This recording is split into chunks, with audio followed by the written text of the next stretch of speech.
the National Labour Commission has made a raft of recommendations to the Ministry of Employment and Labour Relations as part of efforts to avert a full-blown labour unrest.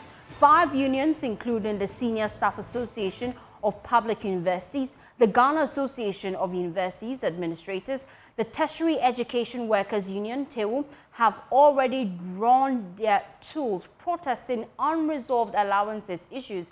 Adding to this wave of dissatisfaction is the Colleges of Education Teachers Association of Ghana, CETAG, which is set to resume their strike next week, just after ending the longest industrial action in their history, citing the government's failure to honor their agreement. Dr. Dominic Owusu is spokesperson for the Colleges of Education Teachers Association of Ghana, and he explains the reasons for the intended action. They said that having called off the strike, they are going to expedite action and then work on the migration. Remember, during the NDC era, the migration was done within 2 weeks. We migrated from GES to the current payroll within 2 weeks. Okay. So when we declared our strike on the 14th of June, we promised that at worst they are going to migrate us within 1 month. And as I speak to you right now, the timelines that we agreed upon which the strike was called off has still not been done. It looks as if we have to go on strike to make duty bearers perform their legitimate duties that every month the government of Ghana pays them. It is because of our strike that is why they were expediting action. We thought that having gone on strike for 3 consecutive times, government would have learned the lesson. This strike that led to 2 people dying and then also 1 person snatching phones and being beaten and then also losing so much. Government has still not learned her lessons. And as I speak to you, you'll be surprised that the offline data that the technical committee worked on has not come to the college. Well, the Mortuary Workers Association of Ghana have cited the government's failure to address long-standing demands for improved pay, better working conditions, better working environment, and adequate personal protective equipment. Now, Director of Grievances and Negotiation at the Fair Wages and Salaries Commission, Professor Charles Ababio Opong, has expressed surprise at the Colleges of Education Teachers Association of Ghana that their threat to strike again is unfounded. He emphasized that CETAG's concerns are actually being addressed following the arbitration award. He believes that a strike action at this stage will not be beneficial to the situation. Let's listen to him. We'll be back. With respect to the CETAG issues, I think they had about 2 months strike, industrial action. You were aware. We got to the table with them to address their concerns. Largely, it was about extending the public universities' allowances to tutors of the colleges of education.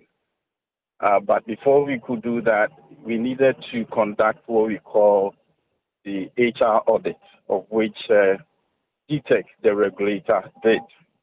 Afterwards, we established those who qualified per the arbitration award.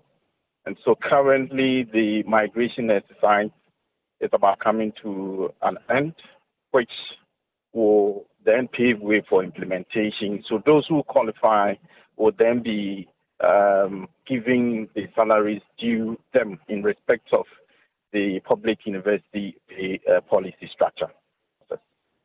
Very much surprised because their principals, the Principals Association, which is FINCOF, they are part of the been giving, some reports, updates on what we are doing. Currently, we are even compiling the report for the migration exercise, and we are also meeting them this week to give them a final briefing in terms of the migration exercise that we have conducted.